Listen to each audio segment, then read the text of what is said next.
Assalamualaikum warahmatullahi wabarakatuh. Shalom, Om Swastiastu, Namo Buddhaya, salam kebajikan.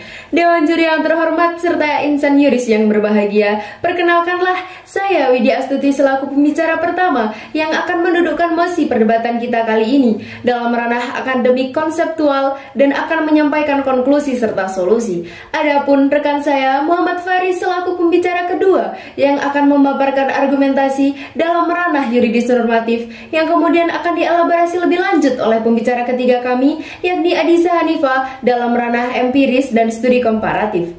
Dewan juri yang terhormat, untuk pertama kalinya kami dengan tegas menyatakan bahwa kami menyepakati mosi perdebatan kali ini, yakni pengujian peraturan perundang-undangan satu atap di Mahkamah Konstitusi.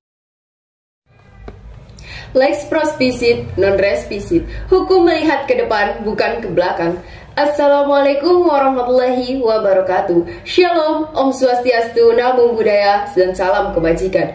Dewan juri yang terhormat, melihat peraturan perundang-undangan menurut Undang-Undang Nomor 12 Tahun 2011 tentang pembentukan peraturan perundang-undangan pada pasal 7 menjelaskan bahwa yang termasuk dalam peraturan perundang-undangan yaitu UUD NRI 1945, TAP MPR, Perpu atau UU, Peraturan Pemerintah, Perpres, Perda Provinsi, dan Perda Kabupaten.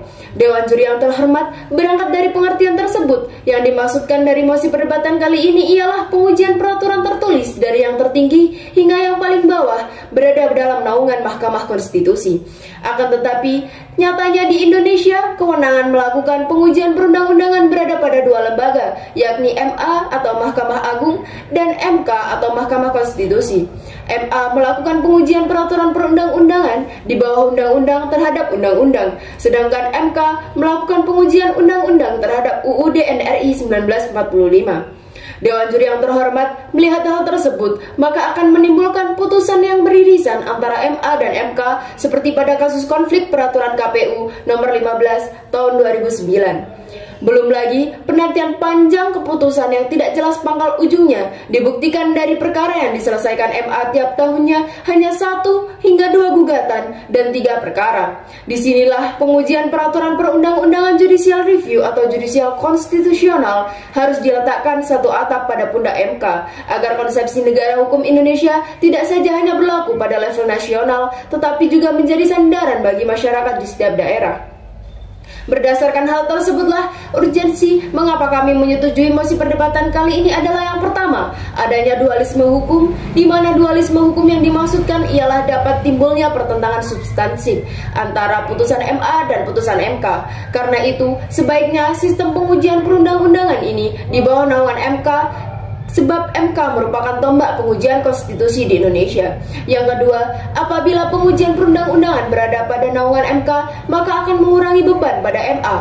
Melihat hal-hal tersebut, maka dengan tegas sekali lagi kami menyatakan bahwa kami menyepakati mosi perdebatan kali ini. Namun, tidak hanya memberi kritikan, kami juga akan menawarkan solusi yang secara lebih jelasnya akan dipaparkan oleh pembicara ketiga. Sekian, terima kasih. Max Levit mengatakan negara yang tidak bahagia adalah negara yang takut akan perubahan. Assalamualaikum warahmatullahi wabarakatuh. Salam sejahtera bagi kita semua. Dewan juri yang arif, terpelajar, lagi bijaksana, serta seluruh insan yuris yang berbahagia, perkenalkanlah saya Muhammad Faris sebagai pembicara kedua dari tim kami yang akan menyampaikan argumentasi dalam ranah yuridis normatif. Dewan juri, mengapa kita setuju dengan mosi kali ini? Mengacu kepada teori Gustav Rasbruch bahwa hukum didasarkan pada sebuah fakta. Artinya, hukum itu dibuat berdasarkan pada kenyataan. Adapun problematika keterpisahan lembaga yang mempunyai kewenangan melakukan pengujian peraturan perundang-undangan antara Mahkamah Agung dan Mahkamah Konstitusi ternyata menyimpan bahaya laten. Menurut Profesor Dr. Nikmatul Huda akan dapat menimbulkan perbedaan atau putusan yang saling bertentangan antara MA dan MK. Dewan juri, meskipun potensi konflik antara lembaga MA dan MK dalam kaitannya dengan pengujian peraturan perundang-undangan sudah diminimalisir dengan adanya ketentuan pasal 55 Undang-Undang Nomor 24 Tahun 2003 Mahkamah Konstitusi sebagaimana telah diubah dengan Undang-Undang Nomor 8 Tahun 2011 Mahkamah Konstitusi. Di dalam kenyataannya Dewan juri, ternyata pasal 55 Undang-Undang Mahkamah Konstitusi tersebut tidak mampu menjadi katalisator untuk mencegah terjadinya konflik antara MA dan MK dalam hal pengujian peraturan perundang-undangan. Yang terjadi kemudian adalah pengujian peraturan perundang-undangan di MA hasilnya kurang memuaskan para pihak. Kemudian diajukanlah pengujian peraturan perundang-undangan ke MK dengan objek undang-undang yang sama dan optik yang sama pula. Disinilah Dewan Juri bukan hanya terjadi perbedaan penafsiran antara MA dan MK, tetapi lebih cenderung ke arah munculnya konflik kelembagaan antara MA dan MK.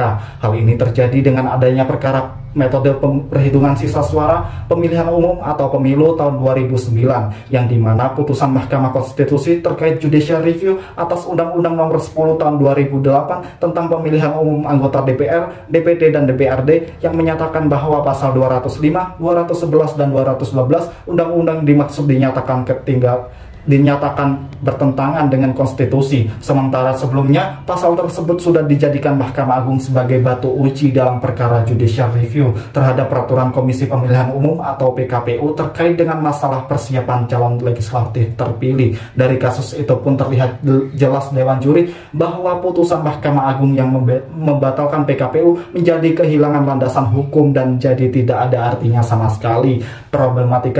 Problematika juga bisa kita lihat Dewan Juri dari proses beracara di Mahkamah Agung yang dianggap kurang fair. Jika berperkara di Mahkamah Konstitusi dilakukan dengan konsep terbuka dan untuk umum, maka permohonan judicial review di Mahkamah Agung dilakukan secara tertutup. Permohonan hanya diminta untuk mengajukan surat permohonan judicial review melalui syarat dan menunggu hasil dengan waktu yang tidak tentu. Sedangkan proses perkara di Mahkamah Konstitusi dilakukan secara fair dan terbuka untuk umum, mulai dari pelaksanaan pendahuluan hingga pembacaan amar putusan.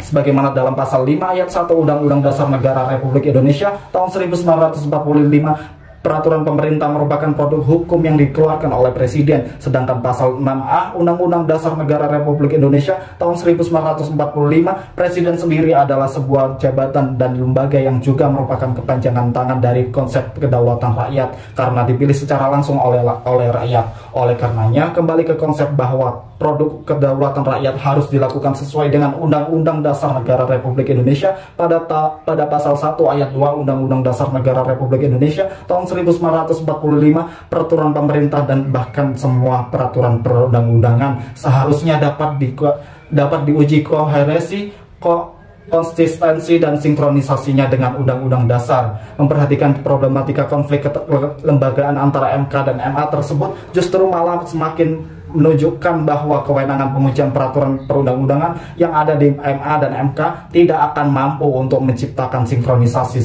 dan harmonisasi dalam langkah penataan regulasi. Maka dari itu Dewan Juri yang terhormat, dengan mempertimbangkan berbagai aspek yang telah kami sebutkan, kami dengan jelas menyatakan bahwa kami setuju atas mosi perdebatan kali ini. Sekian, terima kasih.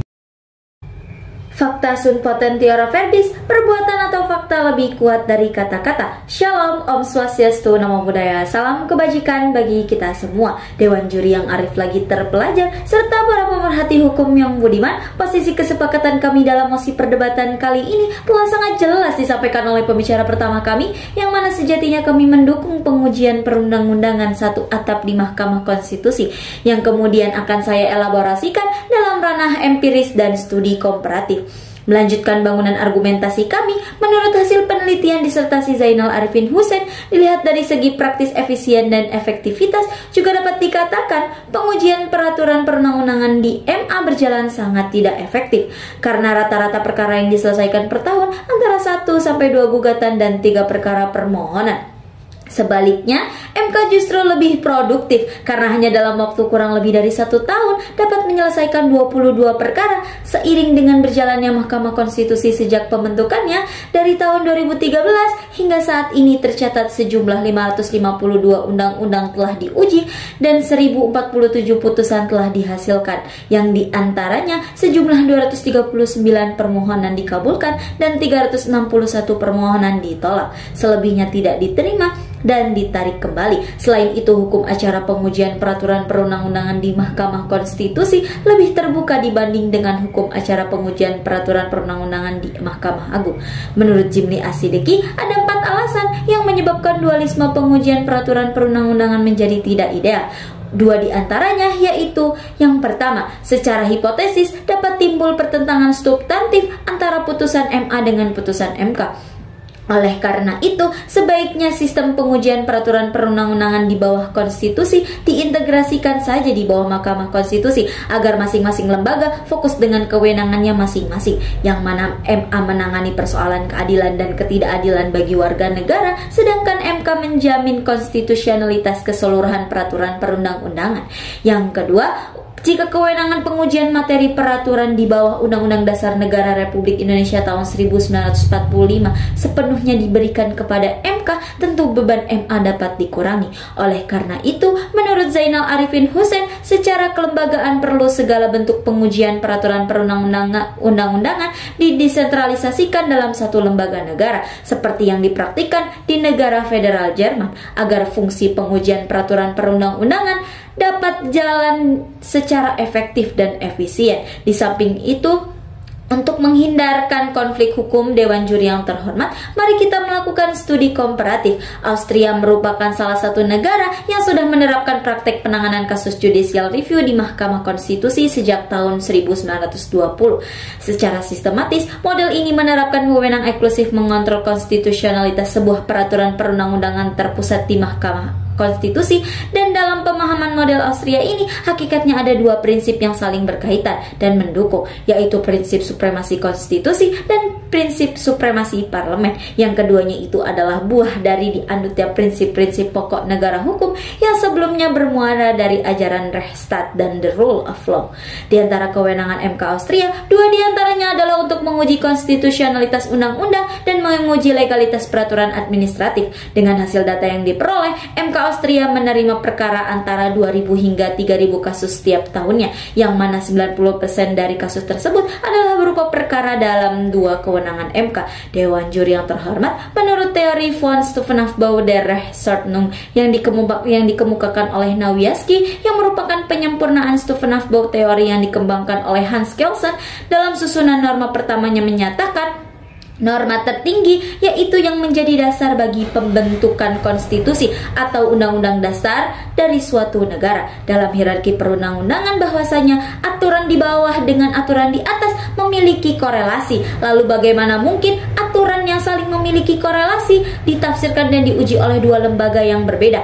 Artinya nanti akan menimbulkan konflik interpretasi antara kedua hakim. Dengan begitu, untuk mewujudkan upaya pengujian peraturan perundang-undangan satu atap di Mahkamah Konstitusi, mekanisme dasar yang perlu dilakukan agar pengalihan wewenang pengujian peraturan perundang-undangan menjadi wewenang Mahkamah Konstitusi adalah dengan melakukan perubahan pasal 24A Undang-Undang Negara Republik Indonesia tahun 1945 yang mengatur tentang wewenang Mahkamah Agung. Maka dari itu, Dewan Juri yang terhormat, dengan mempertimbangkan berbagai aspek dan solusi yang kami tawarkan, kami kembali dengan tegas menyatakan bahwa kami menyepakati mosi perdebatan pada kali ini. Sekian dan terima kasih.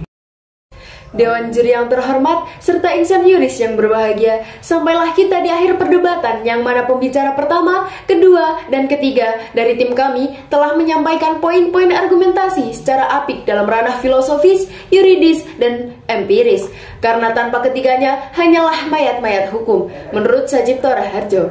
Dewan Juri yang terhormat, melalui teori perjenjangan hukum yang telah dikemukakan oleh Hans Kelsen yang kemudian dikembangkan oleh Hans Nawiaski, dan teori kepastian hukum yang dikemukakan oleh Gustav yang kami gunakan sebagai pisau analisis dalam mosi perdebatan kali ini, dan menunjukkan bahwasanya pengujian peraturan perundang-undangan di Mahkamah Konstitusi ini merupakan hal yang baik serta dapat memberikan dampak positif. Dewan Juri yang terhormat, pendebat yang baik tidak hanya cakap dalam mengkritisi, tapi juga cakap dalam memberi solusi. Oleh karena itu, lex semper debit remedium, hukum selalu memberi obat. Oleh karena itu, perkenankanlah kami memberikan solusi yang solutif. Yang pertama, melakukan amandemen kelima pada pasal 24A mengenai kewenangan MA dalam pengujian perundang-undangan di bawah undang-undang terhadap undang-undang, dan menambah kewenangan MK dalam pengujian peraturan perundang-undangan di bawah undang-undang. Yang kedua, membuat peraturan atau undang-undang baru mengenai kewenangan Mahkamah Konstitusi dalam pengujian peraturan perundang-undangan secara menyeluruh. Sekian, terima kasih.